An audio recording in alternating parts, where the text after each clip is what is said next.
When a wife buys something, her husband thinks it belongs to him too. If he can't accept that, he suggests divorce. My husband Charles often tries to take things from me for no good reason.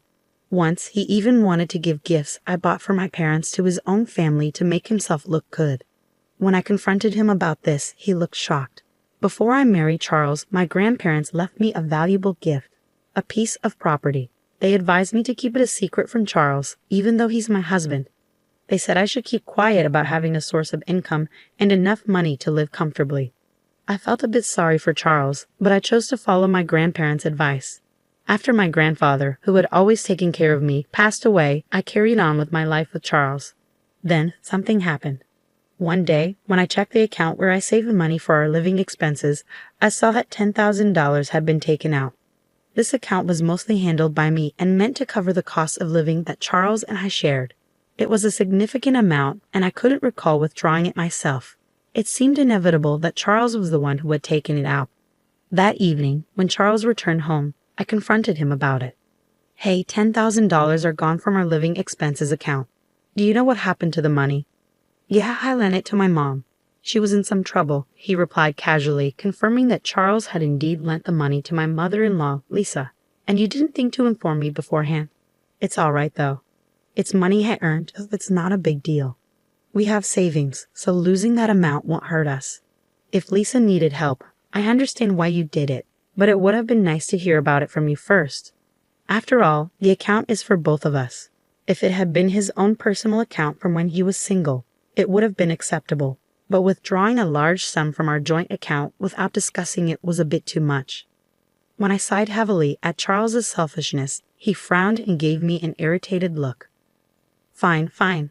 I'll tell you next time." Charles dismissed me, clearly annoyed, and quickly walked away to the bathroom.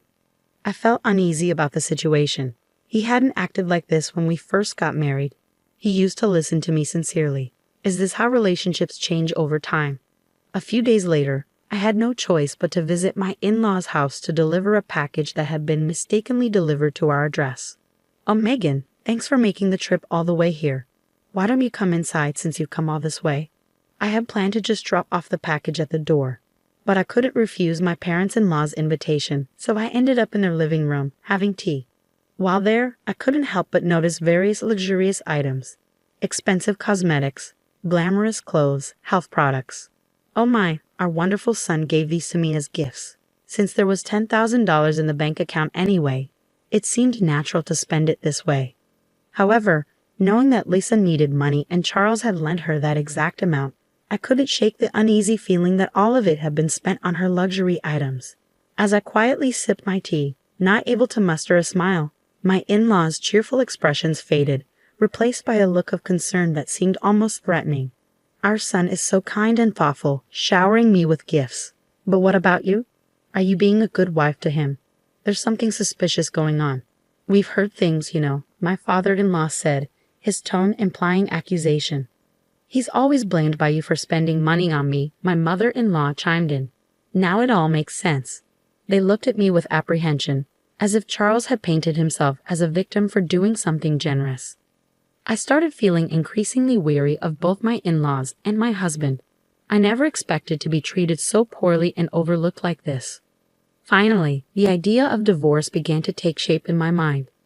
I thought that if I left him, I could go back to my parents' home and use the savings from my passive income to help rebuild their lives. My parents' home is a 2-story house that was built over 30 years ago, before my brother was born. It used to accommodate our family of 5, but after my brother and I moved out, it became too large and difficult for my parents, who have trouble with their legs despite some modifications like ramps and handrails. A smaller single-story house would be much more suitable and comfortable for them. I immediately called my parents to discuss my plan to divorce Charles and rebuild their home. Surprisingly, they weren't shocked by the divorce news and were thrilled about the idea of renovating their house. Over the phone, they eagerly listened to my plans. "I'm so grateful that you're thinking of renovating it for us. Thank you. Even if we won't live there long, it's okay because you can inherit the house as it was built using your own earnings." "All right then, I'll start preparing and planning it step by step. Don't worry, take it easy." My dad and mom's reassuring words lifted my spirits. So I began the process of renovating my parents' house, waiting to hear back from the construction company when suddenly Charles confronted me. How could you use our savings to build a house without consulting me? Sitting across from each other at the living room table, Charles slammed his fist down and yelled at me, completely disregarding my feelings. Well, my parents will be living in the new house. No, that's not possible because it was built specifically for my parents. You used our joint funds to build it, so my parents have a right to live there. Are you expecting 4 people to squeeze into that small one-story house? Shut up. Just hand over the house to me, Charles yelled, banging the table loudly. I knew if I didn't mention my passive income, things would escalate even further. So I made up my mind to come clean. Actually, I have passive income. I've actually been saving from the real estate my grandparents left me as a gift. I've used that passive income to pay for the house, so none of our shared money was used. As I admitted this, feeling guilty for breaking my promise to my grandparents, Charles in front of me shook his shoulders and began banging the table even harder. What kind of wife hides her income? You're playing with my money and hiding yours like this. As his anger flared and his face turned red, I realized why my grandparents had advised me to keep my passive income secret. Perhaps they already knew what kind of person Charles was. I'll take the house as part of the divorce settlement. And remember, the house you built as my wife is also mine. I'm the head of this family, and if you defy me, I'll divorce you. I felt nothing but despair at Charles's demands and was thoroughly fed up with him. How could I have lived with someone like him without knowing who he truly was? I had planned to use my passive income when we might no longer rely solely on Charles's earnings. It was meant as a safety net in case I couldn't work due to injury or illness. I had intended to save it to sustain our life together and share it with Charles when the time was right. But now, I have no intention of spending that money on him anymore. Feel free to take it. I stood up, leaving the table and the house. I couldn't bear to be near Charles any longer. I decided to spend the night at a business hotel to calm down, intending to return home the next day. However, when I returned the next morning, Charles greeted me with a smug smile. He approached me, holding a sheet of paper he had concealed behind his back. It was divorce papers already filled out. You lied about having passive income, didn't you? You pretended to have it to cover up the fact that you were actually taking money from our joint property, didn't you? Charles' accusation bewildered me. I had told him the truth sincerely. I hadn't lied. It's true. I have passive income. Here you go again. I know you can't live without me, Charles sneered as he forcefully placed the divorce papers into my hand. Let me know when I can move in, okay? I'm off for a drink. With that, he patted my shoulder and left, humming in a cheerful mood. In that moment, I finally saw Charles for who he truly was. He hadn't changed. He had always looked down on me since the beginning of our marriage. He never truly considered my feelings. I wasted no time. I packed my things, completed the divorce papers right then and there, and left. I decided to stay with my parents temporarily and explain everything to them. We agreed that I would live with them until the new house was ready. The next day, I was dismayed to find my phone filled with missed calls from Charles. Shortly after, it rang again. Reluctantly, I answered, hoping this would be the last conversation I ever had with him. Hello. Hey. All your stuff is gone, you know. My husband's impatient tone left me with nothing but questions. He was the one who initiated the divorce, so why was he acting so flustered now that I had actually left? Huh? We're getting divorced, so it's normal for my things to be gone. I won't be coming back, so feel free to use the empty space however you like. I wondered if he sensed something different in my tone. There was silence from my husband for a few moments. Finally, it seemed he had realized that I indeed had passive income. Then, after another pause, he spoke in a surprisingly gentle voice I had never heard before. Hey, could you let my parents live in the new house? I don't mind staying with your parents, please. I already told you it's a small one-story house. Please understand. I plan to surprise my parents with it. His request left me speechless. What was he thinking?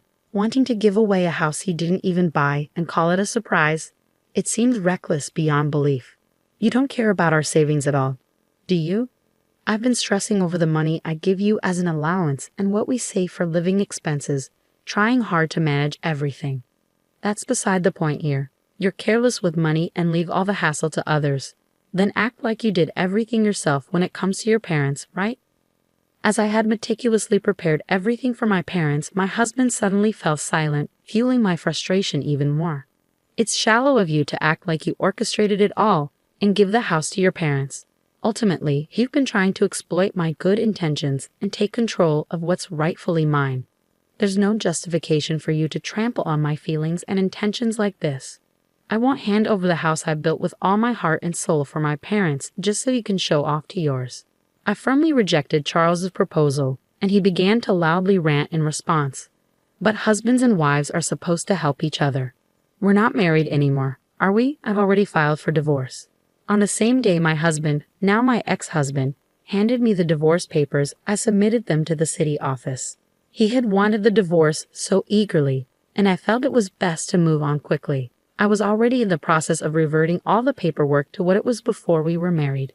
My ex-husband said in disbelief, "Yeah, you've already filed. Why act surprised when you're the one who wanted the divorce?" "Oh, I didn't expect you to actually leave. Let's start over. Let's talk and try to make things work this time." How could he suggest such a thing now? This is a man who used our savings for his own mother, threatened divorce, and mocked me until the very end. I had no desire to reconcile with someone like him. "No, thank you. Please give my regards to your parents," I said cheerfully before hanging up on Charles. The next day, I continued to receive voicemails and messages from him, insisting we could start over and professing his love. But I sensed his motives were only about my property and wealth. To sever all ties, I promptly blocked him and his family from contacting me. Meanwhile, the new house was completed, and my parents and I moved in, enjoying our newfound comfort. Later, I met a mutual friend who knew Charles as well. I explained that we had divorced. My friend expressed sympathy and shared what had been happening with Charles and his family. Firstly, my ex-husband abruptly submitted his resignation letter at work, claiming he no longer needed to work hard because he had acquired real estate. He then disappeared, making himself unreachable to his colleagues. However, the next day, he apparently tried to retract his resignation.